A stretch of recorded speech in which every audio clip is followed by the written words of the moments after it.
15, 1, 11. 신용을 잃으면 모든 것을 잃게 된다. 대학교 수업에는 조금 늦게 들어가도 된다고 생각하는 학생들이 많습니다. 그래서 저는 학기 초 개강 첫날 제 학생들에게 항상 강조하는 것이 있습니다. 신용을 잃으면 모든 것을 잃게 된다. 는 것입니다.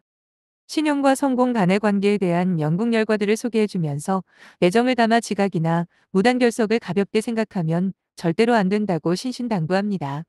수강 신청을 했다는 것은 정해진 시간에 출석해서 수업을 듣고 부여된 과제를 완수하겠다는 계약서에 서명을 한 것이고, 지각이나 무단 결석을 하는 것은 계약을 위반한 것이고, 그러면 신용불량자가 되기 때문입니다.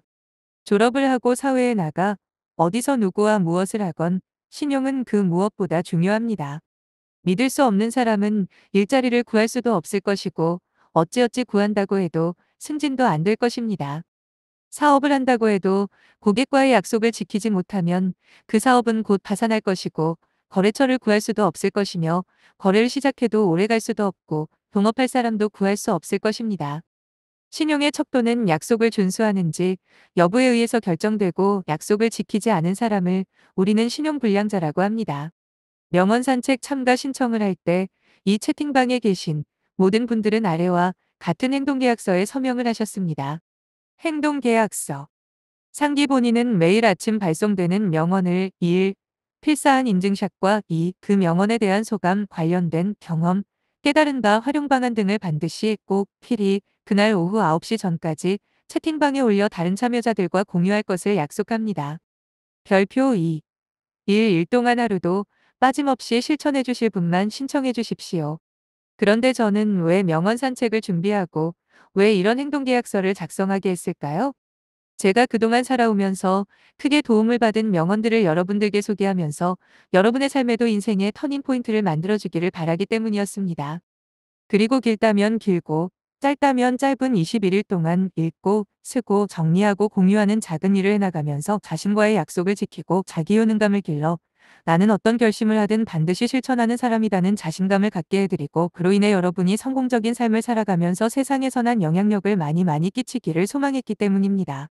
정확하게 집계한 것은 아니지만 21일 동안 위의 행동계약서를 제대로 실천하고 완주하신 분은 30% 정도 내외일 거라 추측합니다. 나머지 70%는 약속을 지키지 않았다는 이야기입니다. 물론 5만 가지 핑계가 줄을 서 있을 것입니다. 바빴어. 더 중요한 일이 있었어. 돈이 되는 것도 아니라서. 벌칙이 있는 것도 아니라. 필리핀 속담에 이런 말이 있습니다.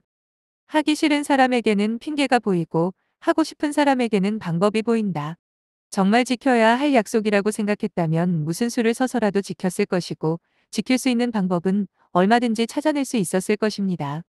계약을 이행하지 못했다면 어떻게 해야 할까요? 어쩌면 크게 중요한 일도 아니라고 생각할 수도 있습니다. 하지만 패턴은 반복되기 마련이라서 매우 중요한 일이 될 수도 있습니다. 지구에 걸려 넘어지는 사람은 지구상에 한 명도 없습니다. 모두 작은 돌뿌리에 걸려 넘어집니다. 인생의 성패도 거창한 일이 아니라 우리가 별것 아니라고 생각할 수도 있는 사소한 일에 대한 태도에 의해서 결정이 됩니다. 그리고 그릇의 크기는 일이 잘 풀릴 때가 아니라 일이 제대로 풀리지 않을 때, 계약을 할 때가 아니라 계약이 끝나 더 이상 볼 일이 없다고 생각할 때의 태도에 의해서 결정되는 법입니다. 저는 약속 중에 가장 중요한 약속은 그 누구도 아닌 자기 자신과의 약속이라고 생각합니다. 자신과 한 약속을 지킬 수 있는 사람이 다른 사람과 하는 약속도 지킬 수 있고, 결국 그런 사람이 성공할 수 있기 때문입니다. 그래서 안토니 로빈스도 성공은 자기 자신과의 약속을 지킬 때 온다. 워렌 버핏도 스스로와의 신뢰를 깨뜨리지 않는 것이 모든 성공의 기초입니다. 라고 했습니다. 21일간 완주를 하신 분들의 머릿속에는 21일간 하루도 빠지지 않고 해냈으니 무슨 결심을 하든 나는 해낼 수 있다는 자기 효능감이 머릿속에 자리를 잡게 되었을 것입니다. 그런데 자기와의 약속을 지키지 못하고 결심한 것을 중도 포기하기를 반복하면 어떤 부작용이 생길까요? 첫째, 자기도 모르게 내가 그러면 그렇지, 그럴 줄 알았어 하면서 자기 자신을 비하하거나 불신하고 자존감이 저하될 수 있습니다. 둘째, 중도 포기를 반복하면서 어떤 결심을 하던 끝까지 할 수 없을 것이라는 무력감을 겪게 될 수도 있습니다. 셋째, 무슨 일이든 시작은 하지만 끝 마무리를 제대로 하지 못해 이것저것 열심히는 하지만 성과를 내지 못하는 삶을 살게 될 수도 있습니다. 그런데 자기 불신감과 무력감의 함정에서 벗어나 성공적인 삶을 살아갈 수 있는 모멘텀을 만들어낼 수 있는 아주 좋은 방법이 있습니다. 나 홀로 실천하기 21일 프로젝트를 시작하는 것입니다. 하루에 단 한 줄만이라도 흔적을 남겨보십시오. 자기 자신과 행동계약서를 작성하고 약속을 지키지 못했을 때 치러야 할 끔찍한 대가를 공개 선언해 보십시오. 새로 시작하기에 너무 늦은 때란 없습니다. 모두 소중한 인연이라 생각해서 프로젝트가 끝났지만 주말 시간을 내서 글을 올립니다. 이 작은 도전이 여러분의 인생을 송두리째 바꿀 수도 있습니다. 중도 포기한 여러분의 나홀로 실천하기 재도전을 응원합니다. It's never too late. 너무 늦은 때란 없다. A. 아들러